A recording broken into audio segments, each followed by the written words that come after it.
mais uma revisão aí para vocês. Bem, aqui vocês vão encontrar na prova as 3 camadas internas da Terra. A crosta é como se fosse a casca da Terra, né? Apenas 5% do volume da Terra. É na crosta que estão as rochas e os minerais. A crosta, ela é composta por 13 grandes placas tectônicas.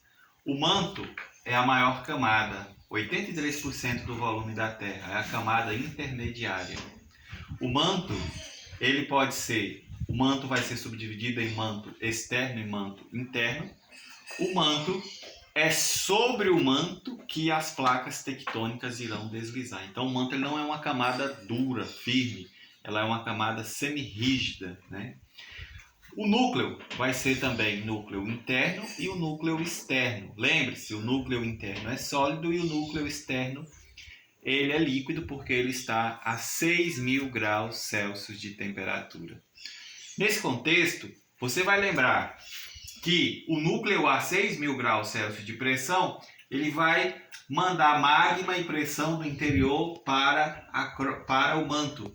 Então o manto ele vai ser esse ambiente de muita pressão e é essa pressão que vai empurrar as placas tectônicas. Então você vai lembrar que é núcleo interno, núcleo externo, manto inferior, manto superior e a crosta terrestre, né?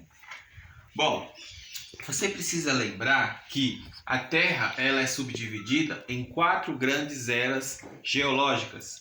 Nesse contexto, na era pré-cambriana surgiram as primeiras rochas magmáticas. Na era paleozoica, que é a segunda era, né, ocorreu o surgimento dos peixes, dos vegetais, né? E aí nós vamos ter a formação na era paleozoica do grande continente, que é a Pangeia. A Pangeia era um único bloco de terra. Vamos ter formação de florestas e o surgimento de outros tipos de rochas. Mas o que você precisa lembrar da era paleozoica, então lembre-se, da pré-cambriana você precisa saber formar as primeiras rochas magmáticas. Na era paleozoica formaram-se o primeiro continente, que é a Pangeia, formou-se a Pangeia. Mas no final dessa era paleozoica vai ocorrer uma grande extinção que vai levar a Terra à estaca zero. Na era mesozoica, que é a terceira era, nós vamos ter alguns acontecimentos importantes. Nós vamos ter o surgimento dos dinossauros. É nessa era que vai surgir e que vai morrer os dinossauros.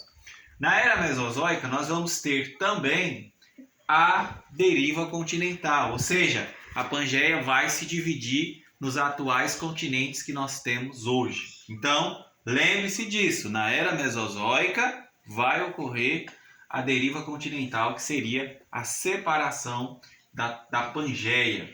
Na era cenozoica, nós vamos ter o surgimento do ser humano, nós vamos ter a última glaciação e a formação dos atuais continentes e das atuais cadeias montanhosas. Como vocês viram, a gente tinha abordado que foi na era mesozoica que ocorreu a deriva continental. O que foi a deriva continental? A fragmentação da Pangeia. Quem foi o teórico que desenvolveu essa teoria? Foi o alemão Alfred Wegener, lá no início do século XX, em 1912. Ele partiu da ideia de que a Terra se fragmentou a partir do movimento das placas tectônicas. Então, as placas tectônicas seriam as responsáveis pela deriva continental, né? Então, a Terra se fragmentou a partir da movimentação das placas tectônicas. O Alfred Wegener, ele conseguiu observar uma coisa. Ele verificou que a África e a América formavam um encaixe perfeito. E a partir de então, ele conseguiria explicar a deriva continental. Quando você está falando de movimento das placas tectônicas, você precisa lembrar que as placas tectônicas são as principais responsáveis pela ocorrência dos terremotos e das erupções vulcânicas. Lembre-se, quando as placas se movimentam de forma lateral, esse movimento é chamado de transformantes e ele vai formar falhas geológicas, assim como ocorre lá em San Andrés, nos Estados Unidos. Quando as placas se afastam, nós chamamos esse movimento de divergentes Esse movimento divergente, ele vai fazer com que o magma que está no manto surja, saia para fora e forme assim uma ilha vulcânica, como é o caso de Fernando de Noronha, como é o caso do Havaí nos Estados Unidos.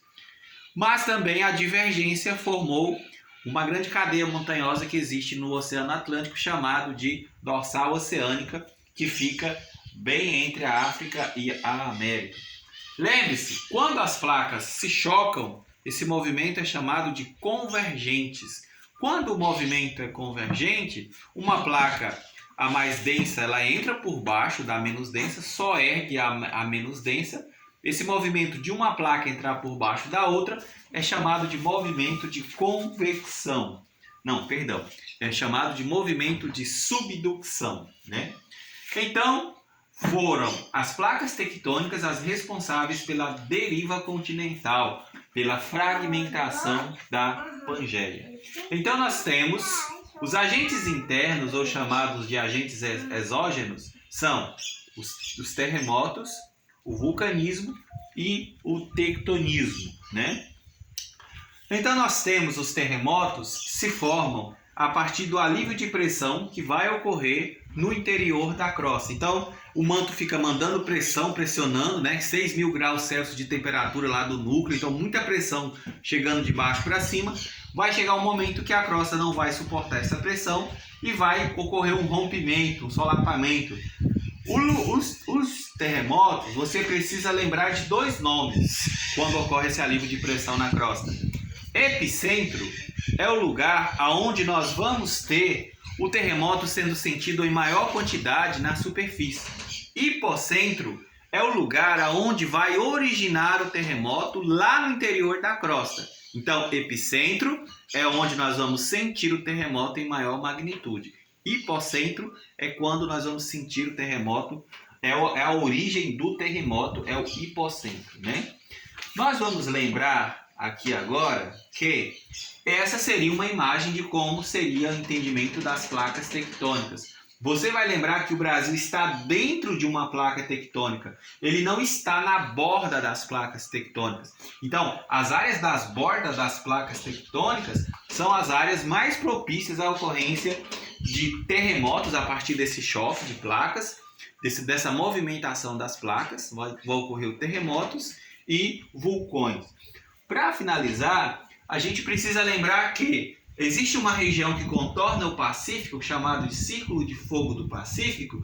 É a região onde nós vamos ter a maior ocorrência, o maior índice de terremotos e vulcões. 90% das erupções vulcânicas que existem na Terra estão nessa região chamada de Círculo de Fogo do Pacífico. Então lembre-se, algumas áreas montanhosas que se formaram a partir dos choques de placas tectônicas, como por exemplo a Cordilheira dos Andes, o Himalaia na Ásia. Então são áreas que se formaram a partir do choque das placas tectônicas. Bom, para finalizar, aqui essa parte a gente já fez no outro vídeo. Então para finalizar, você só precisa lembrar que quando ocorrem terremotos dentro dos oceanos, esses terremotos são chamados de tsunamis, né? Então os vulcões, eles, já falamos dos tsunamis, vamos lembrar, o magma vai ficar concentrado no interior da crosta e quando essa pressão é rompida, ocorre a erupção vulcânica. Lembre-se, por que as pessoas, mesmo sabendo que os vulcões podem levar à morte de muitas pessoas, mesmo assim ainda correm o risco de morar próximo aos vulcões? Porque as áreas próximas aos vulcões são áreas de solos muito férteis, muito propícios ao desenvolvimento da agricultura. Então, em áreas próximas aos vulcões, é muito propício às atividades econômicas de agricultura. Por hoje era só. Bons estudos para vocês.